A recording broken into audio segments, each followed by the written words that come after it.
I'm Emily Ann Page, and you're watching Starch Sold.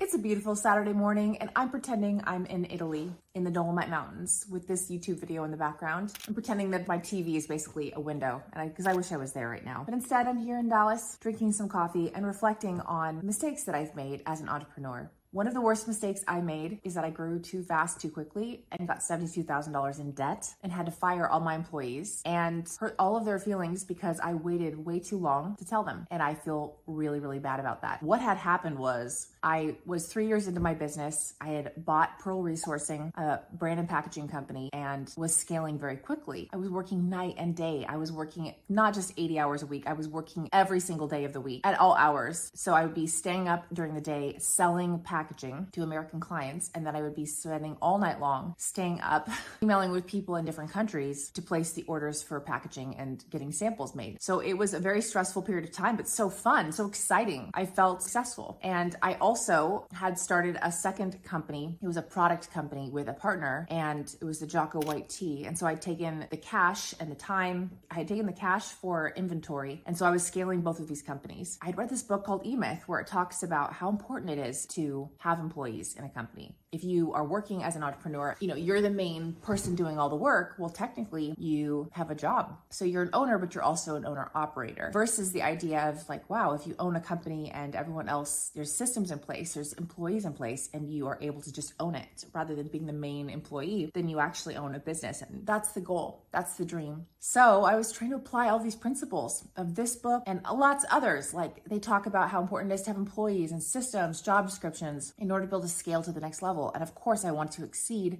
$1 million in revenue, which is what I was currently doing. And so I decided to hire employees, and I hired 6 employees. So I hired somebody to do the financing, which was what the ideal setup would be. If I could have the business run the way it should efficiently so that I'm not stressed out all the time, I should have someone managing the books. So a CFO or a controller. I should have a salesperson. I should have a logistics person. And then I hired someone else to manage the tea company since that was still like scaling. Then I also had an office manager who could do personal assistant type of work and help keep things organized. So all this to say, I had 6 employees and we were working together every day, laughing, joking, even sometimes staying up late together to try to accomplish this incredible goal of scaling this $1 million business past $1 million.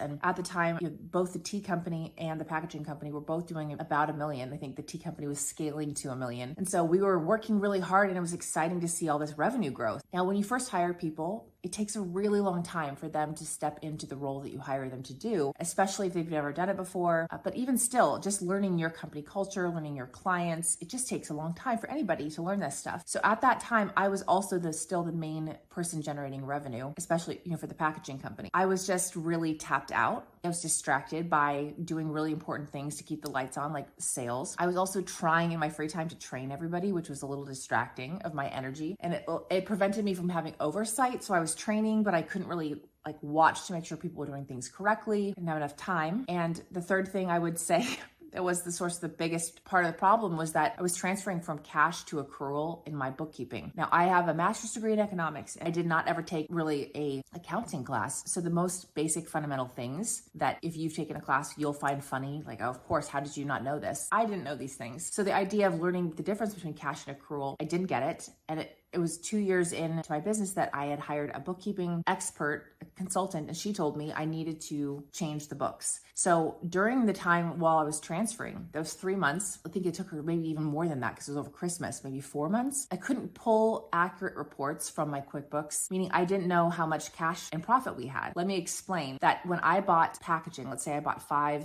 boxes. If I bought them for $5 and I sold them again to someone else for $10, then I make the difference between what I sold it for. But when you're selling to different types of companies, different boxes, different quantities, one person would order 100,000 units, one person would order 1,000 units. The margin that I would take home would be different each time. So it's not like I could just tell you, oh, I sold 10 hamburgers, therefore I know exactly how much profit I made. It was a variable number. And I also didn't have one place. So I didn't know at one point how much money I was actually making on each order because I was supposed to be delegating that task to someone else. They were tracking it, but the books were not completely finished.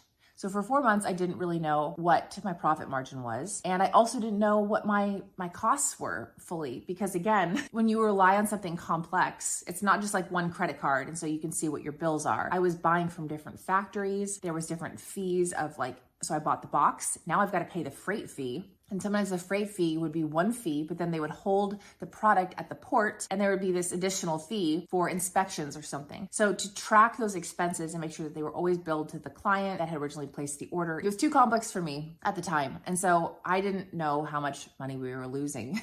And how this works is that if you have one employee, and let's just say you pay them $1 an hour, or like $1 a month, and then you have 6 additional employees. That's basically like having 6 months worth of money gone that you would have normally had for one person, all go in 1 month. So your burn rate, meaning the amount of money that you are losing or spending, is significantly accelerated. And if you do that over multiple months, you quickly can go into debt, which is what I did. So when I finally got my books clear, I could see my total revenue and my total cost. And obviously there was a red flag there. I was losing money. So I had run out of profit after those 4 months. And then on top of that, I was now going into debt. And I had an extensive line of credit because of the amount of revenue that I was doing. But that's not a good thing, to go into debt for expenses that you can't sustain. And when I first heard this information, I was in complete denial because I didn't want to let go of these amazing people. I felt so close to these humans who it felt like they were helping me accomplish a dream. It felt like we were on the same team. They were so kind and so loving. They cared about me and they cared about the company. They cared about their clients. They were having so much fun. We were marking the revenue growth on the wall. It just felt exciting. So I didn't want to let go of these humans who I cared about a lot. And I felt like they cared just as much as I did about this business.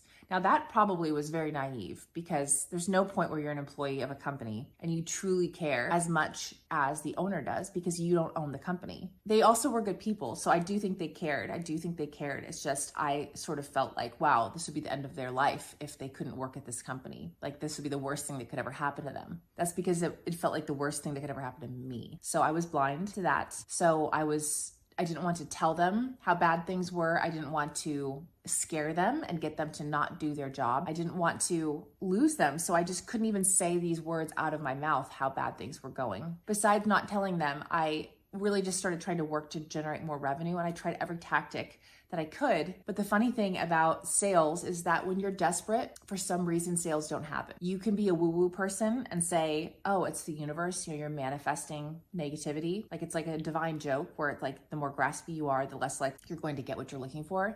The second thing it could be is maybe just your energy. Like this is definitely a fact, is that when you think about something, it comes across in your actions. So when I think, oh my God, I need you to place this order, you're going to feel that, which is not the person you want to work with. You don't want to work with a person who is high risk, who is possibly, if they're desperate, then maybe they won't deliver on the product. It's a bad vibe. So I had bad vibes and I was not closing sales. In fact, the sales started to go down out of my desperation and probably because I was distracted and not able to put as much time into sales. And so anyway, I finally got together with my business partner, Jocko, and he told me I just had to like suck it up, Buttercup. You'll let them go and that it wasn't going to be the worst thing that ever happened to me. I remember where he was sitting in that office with his feet up. He is an emotional robot and so in control of his feelings, and I'm not that way. I am sadly a very emotional person. It's the pros and the cons of my personality. I'm a golden doodle. And so anyway, it was just an emotional train wreck. And when I finally did let my employees know, they were, I think, hurt mostly because I had delayed too long. I don't remember how much notice I gave them. They're just love and care, deserved and warranted more advance notice. And so I felt bad about not being a good business person and giving them notice. I should have given them at least 2 weeks of runway, but I had burnt through it myself. And secondly, I had technically been lying to them because they had been asking questions about how things were going. And I said, oh, it's all going to be okay. And that is not true.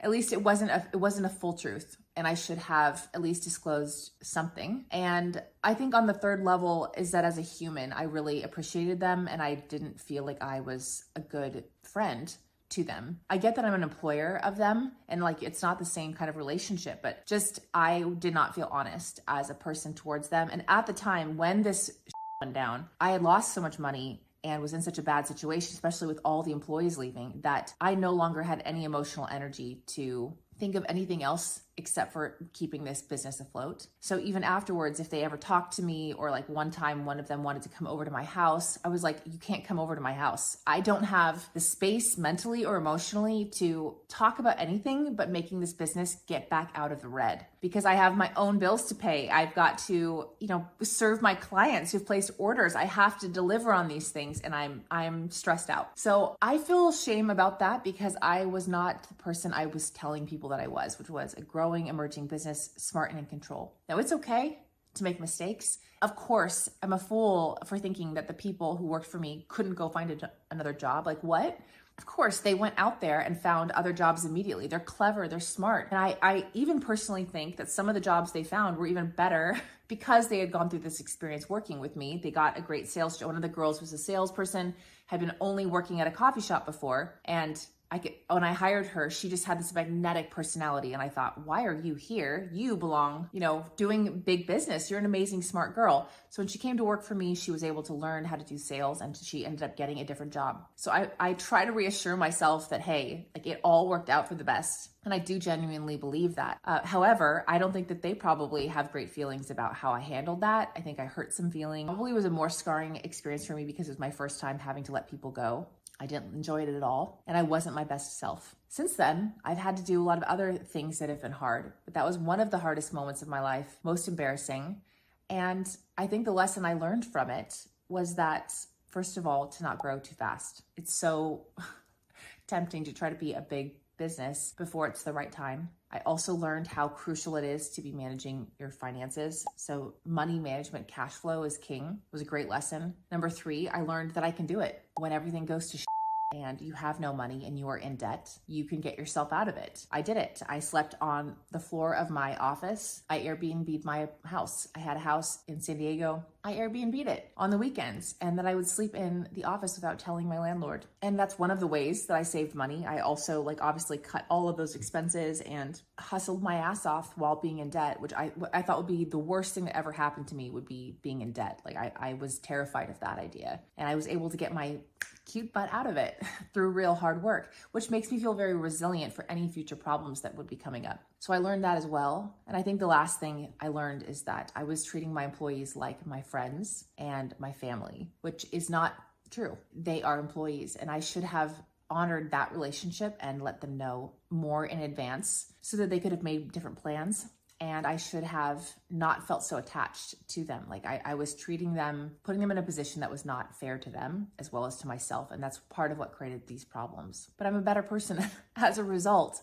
And I honestly think that their lives, I know their lives moved on. Their lives continue to be blessed. I was just a blip in in their lives. I was just a blip in their lives. Yeah, it felt like the worst thing that could ever happen to me at the moment, but it wasn't. So what in your life is like that when you are doing your business, or if you're talking about, your personal life, those moments where you're so scared that everything's going to hell and you're never going to ever recover from it? Sometimes the way we view it in our head, we make it so big, so terrible. It's actually more terrible in our minds than it is in reality. And what was helpful was one of my friends, when he asked me, what's the worst that's going to happen? And if you know him at all, Jocko says things like, good. That's good. If it's bad, it's good. So what's the worst thing that could happen? You end up in a trailer? Good. Enjoy the trailer. It's going to be nice. Okay, you lose your home and you have to work at a grocery store doing maybe a task you don't like to do, like taking out the trash? Good. You'll be the best trash taker-outer that they've ever seen. Mindset really matters, and it's never as bad as you think it is. In fact, that experience is the foundation for huge amounts of growing up that I had to do in running a business. And it allows me to today have employees and not make those same mistakes because I went through that before. So in your life, no matter what you're going through, I hope you're able to have people in your life who can help reset your mindset and show you that it's going to be okay, because it is. In fact, it's going to make a great story and a great YouTube video that you can tell while drinking coffee in Italy. Thanks for watching.